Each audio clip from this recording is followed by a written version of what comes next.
कोटे में तो देगा, ऐसा लाभ देगा आप सोच भी नहीं सकते कि मुझे ऐसा सुख हो गया भगवान हे परमात्मा। अब यहाँ जो भाई बहन आते हैं जो 2 वर्ष 3 वर्ष के लग रहे हैं, 4 वर्ष के 5 वर्ष हो गए, वो शुरू में आते हैं तो ये कहे जी हमारा ये नुकसान हो गया, ये लाभ नहीं होता, ये बीमारी होगी, ऐसा नहीं होता। 2 वर्ष के बाद जो सच्चे दिल तो लगते हैं, नाम खंड नहीं करते, 2 वर्ष के बाद उनके पास जुबान नहीं रहती, हमके मांगा भगवान तो बिना मांगे देने लग जाता है, इतना सुख दे देगा आपको।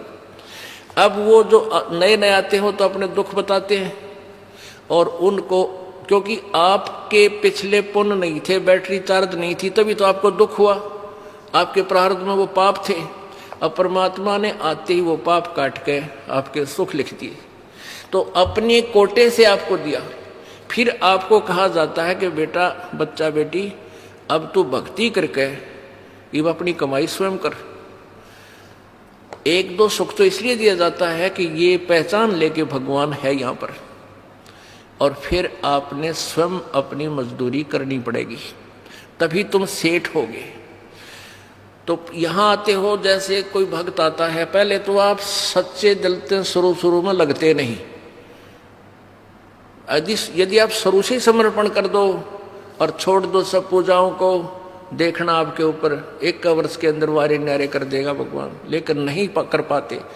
उसके लिए काल ने हमें कैसे बांध रखा है, जैसे एक परिवार में एक आदमी नाम ले लिया एक व्यक्ति ने, और 5 व्यक्ति अनुपासना करने वाले, तो आपके नियम को वो खंड करवा देते हैं, और फिर आपको हानि होनी बराबर रह जाती है, वो लाभ पूरा नहीं मिलता।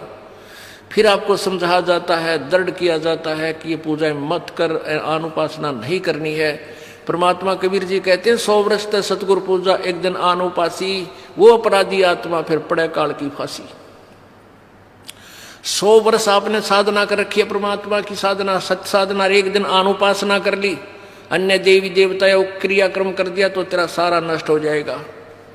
वो अपराधी आत्मा फिर पड़े काल की फांसी, यानी वो पिछला किया हुआ नष्ट नहीं होगा, लेकिन काल के जाल में फंस गया, नाम टूट गया, और काल फिर तेरे पिछले पुण्य के आधार पर तुझे नचाएगा, स्वर्ग में देवता बना देगा, ब्रह्मा विष्णु महेश बना देगा, पदवी दे देगा। फिर आपकी मलाई जो बैटरी डिस्चार्ज हो जाएगी, फिर गधे की योनि दे देगा, यानी काल की फांसी में फिर रह गया।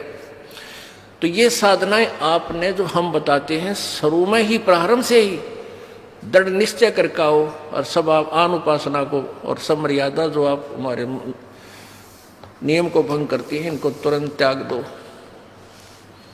और फिर देखना